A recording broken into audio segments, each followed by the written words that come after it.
착륙 시도를 할 때 왜 랜딩 기어를 못 폈는가? 아니면 안 폈는가? 아니면 펼 수 없었는가? 이겁니다. 랜딩 기어는요. 그냥 바퀴라고 볼 수 있겠습니다만 착륙할 때 충격을 흡수해 주는 장치입니다. 그래서 이게 펴졌으면 기체가 좀 더 안정적으로 착륙할 수 있는 그런 장치인데 지금 앞바퀴 1개 그리고 뒷바퀴 2개, 바퀴 3개가 모두 작동하지 않았다는 겁니다. 교수님.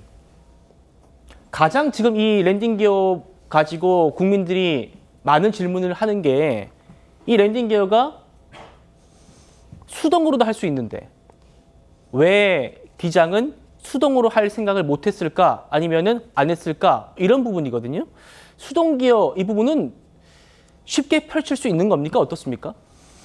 우선 랜딩 기어 자체가 저 항공기의 이름 닉네임을 하나 만들어 놨습니다. 예.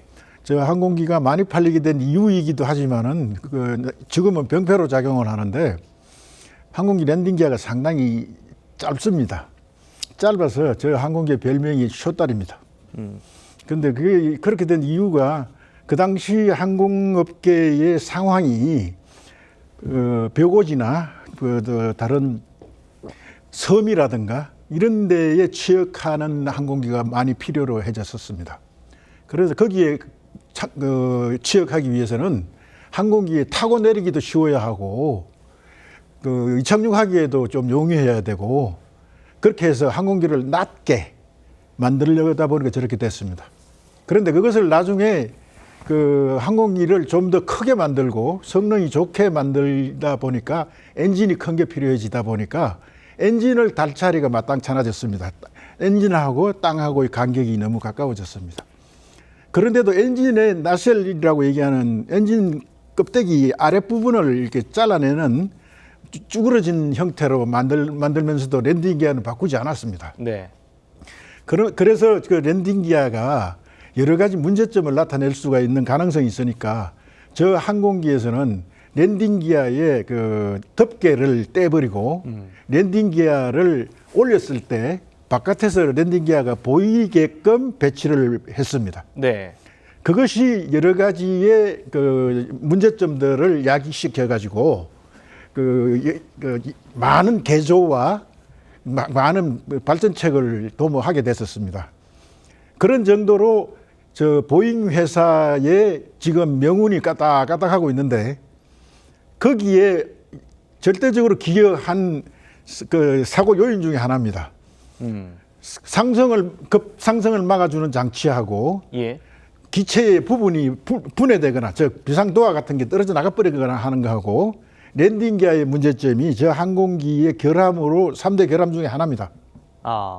그래서 저 랜딩 기어를 어떻게 할 것인가라는 것을 두고서 지금도 고민을 하고 있는 상황입니다. 예. 그래서 저 랜딩 기어는 앞으로 상당히 많이 개조되지 않으면 안 될 것이고 지금 미국에서 저 보잉 회사 제작 회사가 이 사고 현장에 빨리 쫓아오겠다는 것도 그러한 과정을 좀 더 살펴보려고 하는 것일 겁니다. 일단 이 보잉 747 기종 자체에 랜딩 기어에 문제점이 있다, 결함이 있다 이런 말씀인가요? 결함이라기보다도 설계 철학에 문제가 있다라는 뜻입니다. 알겠습니다. 일단 정부는요. 엔진 고장과 랜딩 기어 고장은 상관이 없다라는 입장입니다. 들어보시죠. 그것은 아닙니다. 절대적으로 잘못된 표현입니다. 네, 한번 국토부 입장 듣고 제가 반박 듣겠습니다. 랜딩 기어가 고장나면 자동으로 하던가 또는 수동으로 하던가 풀 수 있는 방법이 있고요. 엔진 고장 부분하고 랜딩 기어 고장 부분하고 그게 상호 연동돼 가지고 고장되는 경우는 없는데 이제 정확한 원인은 이제 규명을 해봐야 되고요. 표현 방식의 차이가 있을 수는 있지만은 중요한 게 랜딩 기어를 오르내리는 방법은 보통 두 가지 이상의 방법을 사용해서 하나는 평상시에 많이 사용을 하고 하나는 비상시에 백업 라인으로 사용을 합니다. 저 항공기의 경우에는 유압 장치 하나하고 전기 계통하고를 합쳐가지고 올라갔을 적에 고리를 풀어주는 것은 전기로 하고 오르내리는 동작은 유기압을 하도록 이렇게 설계가 되어 있고 그것이 만약에 제대로 동작하지 않을 때를 대비를 해가지고 수동으로 조작할 수 있는 장치를 조종석 안에다가 배치를 해놨는데 예. 그것이 위치가 접근하기가 쉽지 않은 곳에 돼 있다는 것이 문제점입니다. 수동으로 랜딩 기어를 조작할 하기 쉽지 않을 수 있다.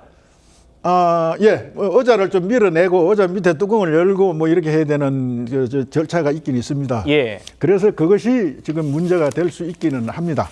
그러나 지금까지 항공기를 많이 사용해온 경험에 의하면 그러할 정도까지 위험이 많이 가지는 않았었는데 항공기가 동체가 커지고 성능이 좀 좋아지는 네오 시리즈, 신 항공기 시리즈에 넘어오면서부터 동체가 커지면서부터는 그 문제가 표출되게 되었습니다. 자, 안 교수님. 지금 보잉 747 기종이 바퀴가 이제 랜딩 기어가 내려오면 관제탑에서 그걸 보고 랜딩 기어가 잘 내려왔다 이렇게 또 얘기를 할 수 있다라는 전문가 얘기도 들었거든요.